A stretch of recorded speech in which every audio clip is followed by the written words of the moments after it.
핵영사 오늘의 마지막 영상입니다. 오늘은 영상의 길이가 좀 짧아요. 각 영상마다의 길이가 굉장히 짧습니다. 자, 이제 학위 논문의 구조에 대해서 말씀을 드릴 텐데, 이거는 이제 우리 수업 내용하고는 관계가 없는 거고요. 학위 논문의 구조, 형식에 대한 건데, 이걸 왜 말씀을 드리느냐. 보통 우리가 이제 10월달과 11월달, 10월달부터 11월 중순까지 속이 타들어가는 분들이 계세요. 그 누구냐? 이제 석사 논문 쓰시는 분들과 박사 논문 쓰시는 분들이 10월과 11월 속이 타들어가는 시간을 보내요. 학위 논문 쓰는 것 때문에 그런 건데요. 자, 학위 논문의 구조, 나중에 여러분들하고 만나게 되면 그때 또 설명을 드리겠지만, 학위 논문 일단 서론, 학위 논문은 서론이 제일 중요해요. 이 결론이 중요하다기보다는 서론이 좀 중요해요. 서론에 내가 왜 이 연구를 하는지, 연구의 목적, 그 다음에 이 논문에서만 다루는 연구의 방법, 이 논문에서만 다루는 연구의 범위. 자, 연구의 범위를 어떻게 해요? 예를 들어서 고려 시대 전부 다 보겠다. 너무 길어요. 자, 그럼 확 좁혀야죠. 고려 초기. 그럼 고려 초기가 언제부터 언제를 말하는 거냐? 무슨 왕부터 무슨 왕까지를 이 논문에서는 얘기하겠다. 이렇게 쓰는 게 맞는 거죠. 그 다음 방법이 여러 가지가 있을 수 있어요. 우리가 보통 문헌 연구를 제일 이제 기본적으로 하긴 하는데, 설문조사를 하시는 분들도 있고요. 인터뷰를 하시는 분들도 있고요. 이런저런 방법을 다 같이 쓰시는 분들도 계시죠. 여러 가지가 있을 수가 있어요. 그래서 연구의 목적, 범위, 방법을 서론에 언급을 하는데요.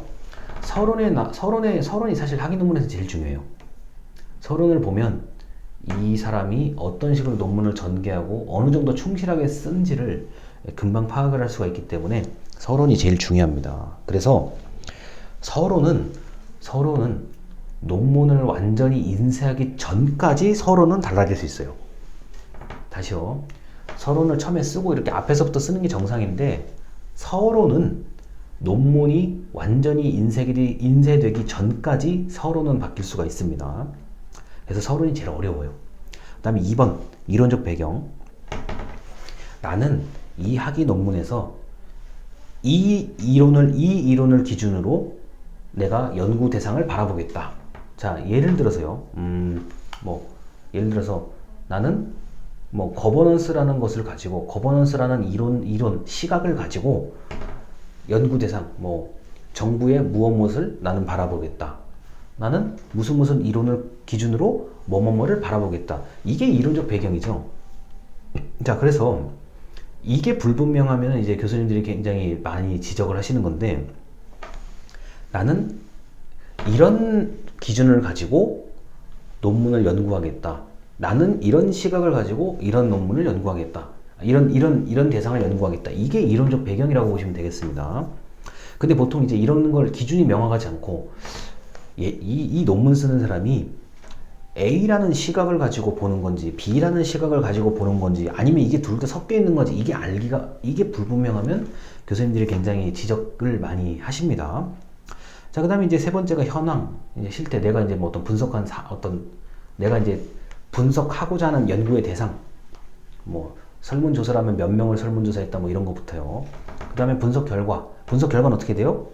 그 이론을 가지고 봤을 때의 분석 결과, 그 기준을 가지고 봤을 때의 분석 결과를 쓰는 거죠. 그러니까 이런 경우가 있을 수 있어요. 이론 따로, 현황 따로, 분석 결과 따로. 이거는 좀 아닌 것 같고요. 학위 논문에서는 기준을 정하고, 어떤 이론을 가지고 볼 것인지 기준을 정하고, 이것으로 연구 대상을 분석한 결과를 쓰는 거죠. 자, 그 다음에 결론은 논문 전체 내용을 압축해서 요약하는 부분이고요.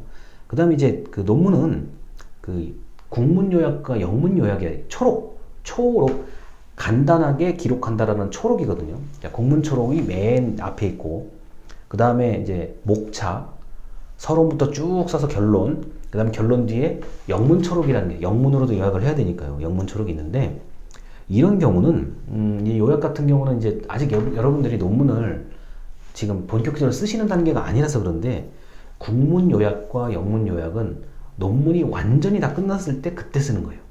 처음부터 쓰는 게 아닙니다. 논문이 완전히 끝났을 때, 서론부터 결론까지 완전히 끝났을 때 요약을 하시면 되는 겁니다. 그 다음에 주제어. 남들이 내 논문을 검색할 때 뭐 예를 들어서요. 행정사로 검색하면 아마 유튜브에서는 제 영상밖에 안 나올 거예요. 아, 그렇잖아요. 제가 주제를 이렇게 잡았으니까요. 여러분 논문이 예를 들어서 나는 뭐 예를 들어서요. 뭐 노인 일자리라고 한다면 노인 일자리가 주제어를 입력을 해놔야 남들이 노인 일자리 치면 여러분의 논문이 나온다는 거죠. 이해가 되실 거라고 믿습니다. 그래서 이렇게 주제어나 요약은 완전히 논문이 끝난 다음에 쓰는 거고요. 끝까지 논문이 인쇄되기 전까지 바뀔 수 있는 부분은 서론이다 라는 거. 그 다음에 이론적 배경에서 나는 이 논문에서 요걸 가지고 분석을 하겠다. 이게 이론적 배경이에요. 근데 이거를 제가 이렇게 얘기를 안 드리고 만약에 논문을 쓰신다 보면은 서론 따로, 이론적 배경 따로, 현황 따로, 분석 결과 따로 막 이렇게 막 난리가 나요. 그렇기 때문에 막 교수님들도 굉장히 화내시고 그러는데, 아니 근데 그게요, 이렇게 전 생각을 해요. 여러분이 논문을 써봤어야 뭐 알죠. 솔직히 그렇잖아요. 아니 논문을 써봤어야 아는 거고. 그 다음에 저도 지금 이제 10년째인데 10년째 논문 뭐 이런저런 거 쓰는데 뭐 저라고 실수 안 해요? 실수 많아요. 실수 많이 합니다. 저도 실수 많이 하고 논문 안에 굉장히 듬성듬성 부족한 것들이 많아요. 아니 어떻게 저라고 이게 어떻게 완벽한 논문이 돼요? 아니에요. 그건 아니고 듬성듬성 부족한 부분이 많아요. 그런데도 쓰는 거죠. 왜냐? 써봤던 경험은 있으니까 쓰는 거예요. 아, 이렇게 접근하면 되겠구나. 써봤던 경험은 있으니까 쓰는 거죠. 만약에 저보고 생전 처음으로 학위 논문 쓰라고 하면 저도 뭐 안 헷갈립니까? 똑같죠. 그래서 부담을 좀 줄이신 다음에 아, 요런 식으로 논문을 쓰는 거구나. 느낌만 딱 가지고 가시면 됩니다. 어차피 이거 이번 학기 내내 반복해요. 내내 반복해야 될 얘기니까 이렇게까지 알아두시면 되겠습니다. 자, 오늘 영상은 여기까지입니다. 감사합니다.